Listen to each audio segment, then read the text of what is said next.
Here we go.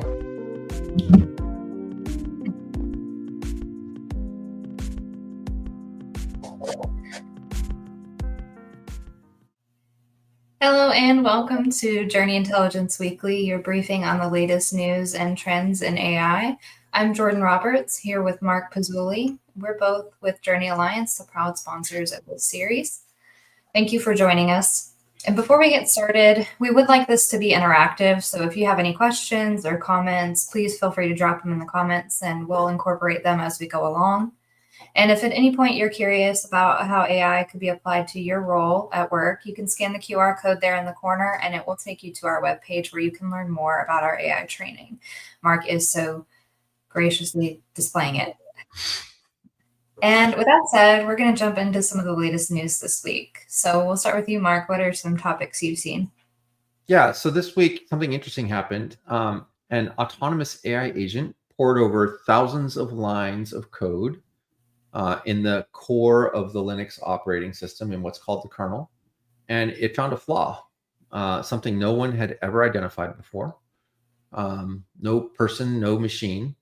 And it was basically a high risk security flaw. And so it's the first time an automated model has discovered what's considered something that's exploitable, and it's a 0-day exploit. So it's a really big deal for a couple reasons. So AI can be helpful now in kind of doing security penetration testing. But also if we were to not deploy AI to do security penetration testing, like the offensive use, right? People hacking with it would have those capabilities. So it's almost like a needed, a necessary process now so that we can mitigate as much of the potential hacking as possible. So interestingly, this was done with OpenAI's O3 model. It analyzed about 12,000 lines of code. This is really, this is not easily readable code. It's not what most of us are accustomed to because it's kernel code. So it's actually really complicated. It did it in hours instead of weeks, which is crazy that it could do it that fast. So I'd say the key takeaway here for small businesses, so like if this is possible now in hours, we are not very far away from AI powered security scanners, right? Like they're going to be here and they're not going to be that expensive. So this could be a further democratization of everything where you might start to see small businesses be able to achieve the security standards that their larger competitors are able to achieve, but at a much lower price point. And so they'll be able to compete for some of the business of, maybe large financial institutions or government institutions, things like that. So there really is the potential to bring some small businesses that are very specialized, and you can be very specialized in what you do, and use things like this to stay competitive with the larger market. So it's pretty interesting. Yeah, that is pretty cool. I think you'll hear a lot about people maybe sounding the alarm on what bad actors will be able to do with AI. So it's pretty cool to see that there is going to be the capability to prevent some of that with the very same tool. Yes, thankfully it's not all bad, right? Can't all be bad. Yeah, I'm good with the bad. Speaking of OpenAI, a recent leaked court document from an internal OpenAI memorandum, states that human-to-human interaction is a direct rival to ChatGPT's evolving super assistant role. So OpenAI doesn't want ChatGPT to be perceived as just a search engine or even an operating system. They want it to be your personal AI agent, and human-to-human interaction competes with that. So they want it to be that deeply personalized and context-aware assistant for you, one that is capable of broad tasks, but also can go deeper with you like a human could. So in that way, they are viewing human-to-human interaction as the competition. So they're viewing us talking right now as competitive? That's interesting. Well, if we're sharing expertise, they want that to be ChatGPT that you go to, for sure. Also from ChatGPT, this one they are more open about. They're coming for Siri, essentially. They want OpenAI and to be integrated into iPhones or any phone really, as your default AI assistant. So it will compete directly with Apple's native voice interface, and it will contribute to them turning themselves into that that personal assistant. They're always on. Yeah. Always on. So for small businesses, that gives you, you know, a personal assistant, right at your fingertips, especially as they move into the mobile devices, and that it can kind of become your second brain there, and for a much lower cost. Interesting. Yeah. They'll need, I mean, they're already plugged in, if you will, to Siri. So like I use Apple devices, so I can ask Siri to ask ChatGPT something. In fact, my phone is probably going to do that right now. And so you can send a request to ChatGPT that way. But I can see the users really wanting that integration to get tighter and maybe bypassing Siri altogether, finding a way to allow it to go straight to ChatGPT. So we'll see how that develops. Yeah, well, and they want to make a phone as well. And some things I've read, it wasn't in this particular news article, but if I'm not mistaken, that company that they acquired. Yeah, IO. They're definitely. I mean, they acquired Johnny Ive's company. They're making hardware. That it won't be long, but not long in the hardware manufacturing world is still not tomorrow, right? So I wouldn't be shocked if we start hearing some stuff in 2026 that's possibly landing by the end of next year, but I would say probably more 2027 timeframe. So interestingly, on that topic, somebody that I met with not that long ago has a little credit card size thing they keep in their pocket. It records and transcribes all their conversations in the real world as well. Because Claude. Yeah, they have a Claude. Exactly. Yeah. So yeah, pretty cool stuff. So PwC did a study recently and got a result that they were not expecting, and pretty much nobody was expecting. And it appears, based on the analysis of, I don't know, almost 1 billion job ads, that roles with AI exposure are growing 3.5 times faster, and they're actually growing faster than the roles without are shrinking. So they're actually seeing AI is acting more as a productivity booster than a jobs killer for now. So it's interesting to, we hear a lot of negative news. AI is coming for your job. People that know AI are coming for your job, like, things like that. It's interesting to see that, they're out doing these analyses and they come back and say, hey, maybe this is just increasing productivity. So some other interesting findings: productivity in AI exposed sectors is up nearly 5 times versus low AI exposure sectors. They don't really define what a high and a low sector is, but I think we can define it for ourselves. And wage premiums for jobs with AI skills listed are up 56%. So learning AI has an ROI. Learning how to use large language models has an ROI for you. So scan that QR code in the corner. Shameless plug. Enter here. From a small business standpoint, like you want to supercharge your company. I didn't intend to make it a shameless plug, but you want to supercharge your company, right? Investing in staff AI fluency could be the best way to do that you've ever had the opportunity to do. So eventually you'll have to do it just to keep up. So why not be on the front end and get some of the advantage of being first? Definitely better be on the front end. And in that vein of speaking, the next news story that I read about, Meta plans to fully automate their ad creation using AI by 2026. So that means that they will allow advertisers, so that's small businesses or large ones for that matter, they can generate and target entire ad campaigns using AI. So instead of manually creating visuals, text, or audience segments, you can use the tools that they have within Meta. And you can autonomously optimize who sees each version. So that'll significantly reduce costs of ads. Targeted ads. Interesting. Yeah. Interesting. Yeah, I'm definitely curious to see how it looks. It's not on the same wavelength here, but I've seen some videos of AI influencers. I don't know if you've seen that. Pretty impressive. Since Dale came out, it's been pretty crazy. Yeah. you can't tell that it's not a real person, really, unless you're looking at maybe like how the hair is moving. Yeah. Like, I mean, you have to look super close. it seems like it was last week where we were joking around like, oh, AI never gets the fingers right. And now, like, literally, we're so far from getting the fingers right. Like you look at these scenes and you're just like, wow, there are people in the background and everything just looks natural. So it's pretty crazy. So they are exploring integrations with third-party AI image and video tools like Midjourney or Dolly. Midjourney is an image creation one. I'm not sure if they've moved on to video, but I know that they're pretty high quality image generation. So they could partner with them or potentially even Veo, which is the video creation, and be pretty impressive to see what you can accomplish with that. Yeah, no doubt.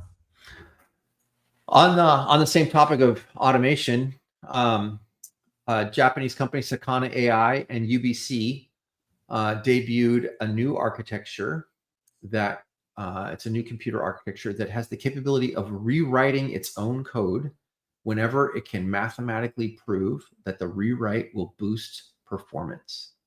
So imagine a machine that's constantly working on getting better, and anytime it finds a way to get better, it does on its own. So in the prototype, the prototype ran 10,000 self modifications, and then it runs those modifications through some kind of a proof check to see if it actually improves the performance before it implements them. 17% improved the system, and so they were implemented. So it's pretty, like, when you think about it, it could compress innovation cycles, from months. There's no reason to think it can't compress them from months to minutes. Like what happens when we're innovating on the minute? Like how quickly do things move forward? How do we manage that? It will, without getting too crazy, conspiracy theorists on you. Like, I mean, when things start changing by the minute, it's going to be pretty hard to keep track of where things are at. Right. So, and just being able to communicate it. So for small business though, like when you think about this is the opportunity. Like some of the tools you use are continuously being optimized. Think about identifying a bug, sending a ticket in about something that's not working right, and then it is working right. Like, I mean, like minutes later, right? Not days, weeks, months. So, I mean, I recently, I won't call them out because they did a good job getting it fixed, but one of the tools we use had a bug. I sent them a ticket. They thought they fixed it. They didn't get it fixed. We went back and forth for a day and they got it fixed. But still, like a day later is not bad. I wouldn't complain, but like minutes would be better, right? So, and that's where we're headed, really. Yeah, that's pretty insane. It'll be kind of funny with technology able to fix itself that quickly when you get an issue that can't be fixed that quickly in retail or something. People are going to be kind of annoyed. Like it's going to go all the way down. You think Gen Alpha is impatient? Just wait for Gen, like whatever. What is C? Whatever they name it. Just wait for Gen Gamma, right? So they already have Gen Gamma?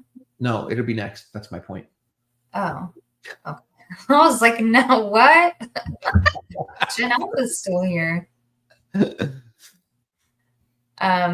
Well, okay. On the same token of AI automation, Perplexity has unveiled Perplexity Labs, which is an AI-driven workspace that their $20 a month pro tier can access. So it doesn't just answer your queries, it is a full-fledged automation suite. So it can take your idea, your query, and do complete outputs like reports, spreadsheets, or dashboards, and even simple web apps with a little less effort than maybe some of the other platforms that are out there.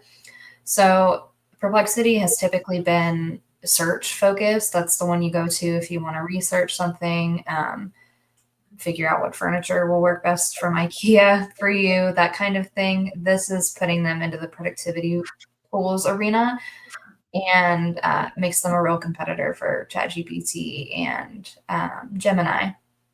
It can integrate with tools like Google Sheets with automation templates, and It is essentially your 24/7 answering machine, which is really good for small teams that are running on a budget. This new tool will help you be able to move faster, which I think is really the benefit of any of these tools that are coming out. Yeah. The trick is how do you stop long enough to learn them, right? Yeah. Yeah. I will say, a lot of people are looking at these tools and they're hearing how they can save them time. But they're not really hearing, nobody really talks about the learning curve with them on the front end. That's what we need. We need an AI that helps you learn how to use tools. Like Yeah. literally, like, teach me how to use this. Oh, by the way, it was just introduced today, so you've got to learn how to use it. The AI's got to learn how to use it and then teach you how to use it on the fly. But that would be valuable, right? That would legitimately be valuable. Like, what are the things I need to know about this? Yeah. Well, and it's funny, like I use AI every day. I use it for a lot of things. I was speaking with someone yesterday that I had introduced to using ChatGPT, and they were telling me some of the things they used it for. It's like, I thought I knew what I was talking about, but here I am. I could not agree more. I can't tell you how many times students in our class have come in and been like, "Hey, look what I learned how to do." And I'm like, "How did you learn how to, like, Yeah. I'm glad you figured that out. I don't know how to do that." So Right, me too with that. I'd love to sit here and tell you I know all this stuff, but like it's amazing to me. You give people a little knowledge and how they process or think about it, and they just approach it different than you do. And so because of that, they come up with different solutions, right? They come up with different options. So I think that's really commendable and exciting, right? It's exciting to see people how they would apply things. So Yeah, I think it just goes to show there are definitely limits to what generative AI can do right now, and it is important that you know those limits. But within what it can do, it's almost like the limit is your imagination. I know I just said it has limits, but like, you know, if you can think it up, there's probably a way it can support you in doing it. And that's pretty incredible. yeah, and I totally agree. It's really about the limit is really what can you imagine, and often you can imagine things that aren't possible yet, but every day more things that weren't possible are becoming possible. Like every day it's changing. Like everything is moving so quickly. So Yeah. Yeah. I our kids definitely I'm very huge proponent of a human touch to writing content. I know that that will probably fall to the wayside as more and more people start using AI and we're going to have just AI generated content all over the internet. But for me, it's really important that there's a human touch to it. I would use, when I first started using ChatGPT, that was a huge area I tried to get it to help me with was content. And it sucked for, for lack of a better word. It sucked. Going back continually and trying to get it to capture my voice, it just keeps getting better and better and better. So it's crazy. Yep. Yep. Everything it just marches on no matter what you if you want it to or not, it's going to just continue to march on. So speaking of good new uses for ChatGPT, it seems ChatGPT has gotten into the restaurant game. So Michelin starred chefs are now openly using ChatGPT to draft entire 9-course menus, including the pairings. And we're talking about high-end chefs like Grant Alsh, and I'm personally I'm a bit of a foodie, and I love going to great restaurants, and I love trying new things. And this is kind of exciting because what they're reporting is it's coming up with like new tasting, like new flavor pairings that no one's really ever thought of before. And as an example, like miso plum tamarind sorbet, right? Like, why would you combine these? And Yeah. like, who knows if that's going to taste good, but like, but at the same time, like, I would try it, right? Like, I think there's something really interesting about, especially if it's right. Like, it's not like we just randomly pick 4 flavors out of a drum. Like it's thinking about, oh, these 2 flavors go together, and this has a little bit of saltiness, and this has, and so these will all go well together. So from that standpoint, I think, you know, they're calling it brainstorming at light speed, and I think there is something to that, right? Like you can get 20 or 30 or 40 ideas and move through them very quickly and figure out which of the one or two that you want to spend time and energy on, right? So I think that you can I think that there might be something to this, and I think it's going to be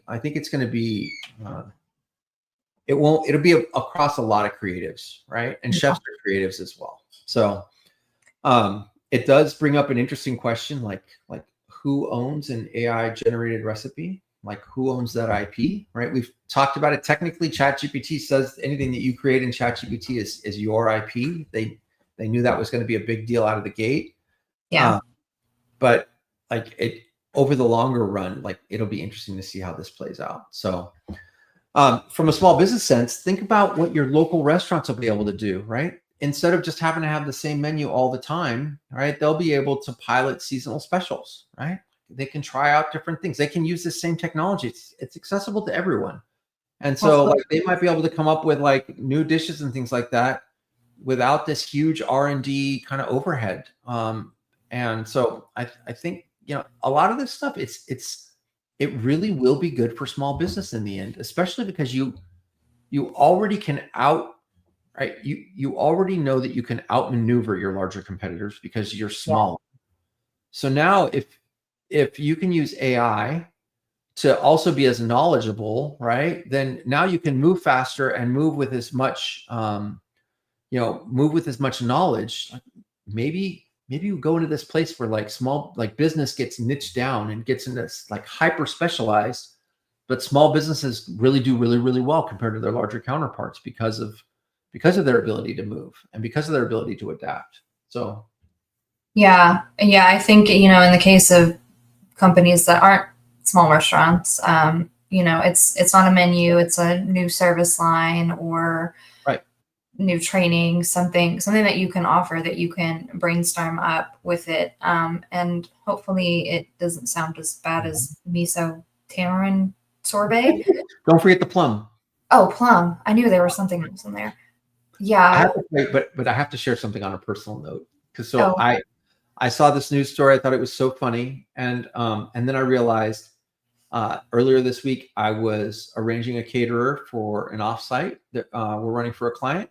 And they sent the menu over, and at the bottom of the menu, it literally was like, be careful, ChatGPT can make mistakes. I'm like, they created the menu in ChatGPT. Like, that's exactly what we're talking about. It's a small caterer. Like I asked for a menu, give me a menu. Like think about, like, it's really like there it was.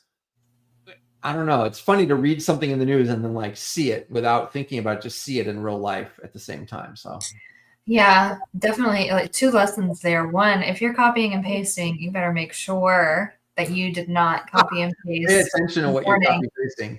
And I'll tell you, because I've done it, this one's smaller and people might not catch it, but you'll think you've not copied all of that, and it'll copy the model that you're using. There will be a little 4.0 at the bottom or an 03 or 04.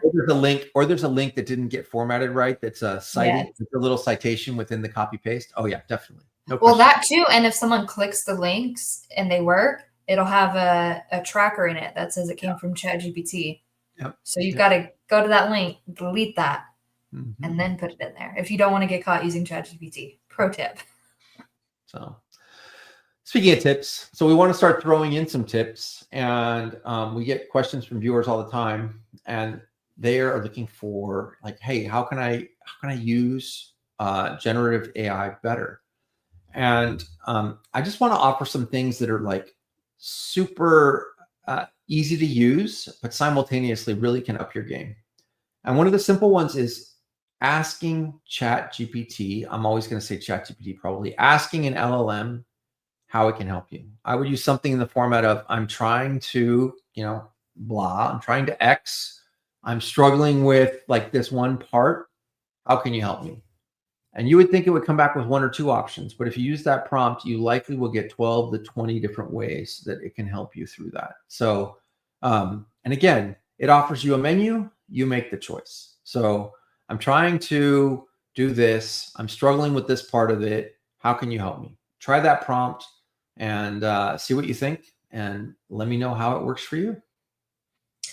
Yeah, and in the same vein of helpful tips, this may not be as helpful, but I did come across this massive report from Mary Marker, I think is her name.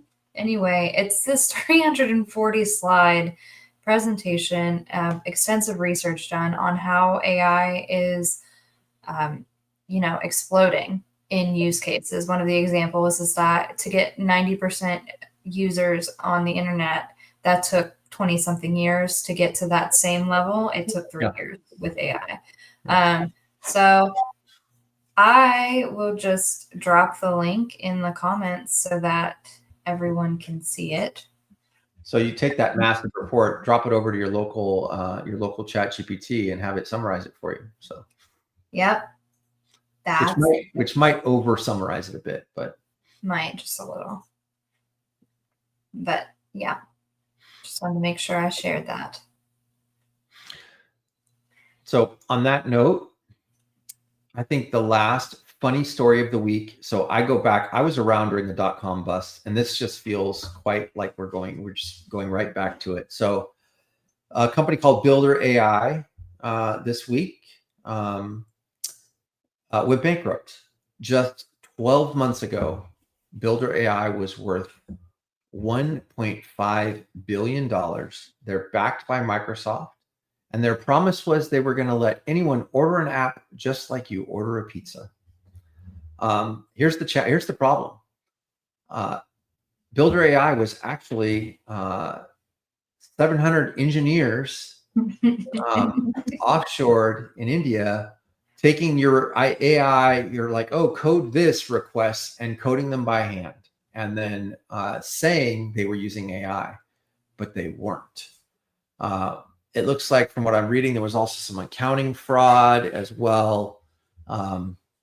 This is the kind of stuff that started happening when the frenzy of the dot-com era got out of control. And there's a ton of stories from back then about how people were squandering investment money. And it just everything starts moving really fast. Everyone starts, people just have pour money into these investments. And we're not talking about, we're talking about at scale. Money's getting poured in at scale, at large scale. And then due diligence kind of starts to drop, and people take advantage of the system. So I view this as kind of a shot across the bow for the space, for the industry. Be forewarned when this kind of stuff starts happening. This did not happen this week. This happened, probably 18 months ago, and they've been, cheating this whole time, and they just finally got caught. So it should be interesting to see as other companies are discovered to be fraudulent. It'll be interesting to see what the fallout looks like. So yeah, definitely. I think that's one of those knowing the limits of what AI can do. That would be a helpful thing, because you could be like, I don't think it's capable of that, and you'd be able to catch it. Well, thank you for joining us, everyone. Whether you are here live or you're catching the recording, we appreciate you being here. And again, if you want to learn about how to use AI in your role, you can scan that QR code in the corner, and it will take you to our website where you can learn more about our AI training program. And we will be back here every Thursday, 3 p.m. Eastern, with more updates in the world of AI. Thanks, everyone. Bye.